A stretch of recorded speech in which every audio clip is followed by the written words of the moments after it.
আমাদের 2 বছরের রিলেশনশিপে ও মেবি আমাকে 2 কোটি বার ব্লক করছে। অল দ্যাট টাইম আমাকে ব্লক করে দিত। আর আমি যে আমাকে হোয়াটসঅ্যাপে ব্লক করলে আমি ফেসবুকে যেতাম, ওইখানে ব্লক করে দিত, ওইখান থেকে স্ন্যাপচ্যাট, মানে each and every single way যেখানে আমি নক দিতাম ওইখানেই ব্লক করে দিত। দেন আমার আম্মুর ফোন থেকে ফোন দিয়ে, বাবু প্লিজ প্লিজ ভুলে পারলে সেখানেও ব্লক করে দিতাম, মানে কোনো জায়গা বাদ ছিল না যেখানে ব্লক দেওয়া হইতো না।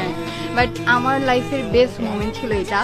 আমার 2 বছরের প্রেমের পর যখন 11 তারিখে আমি যখন মানে এয়ারপোর্টে গেছি, ফর দ্য ফার্স্ট টাইম যখন ওকে আমার চোখের সামনে দেখছি না, আমি বিশ্বাস করতে পারি না। অ্যান্ড আমার স্টিল গুসবাম্প হচ্ছে এটা চিন্তা করে।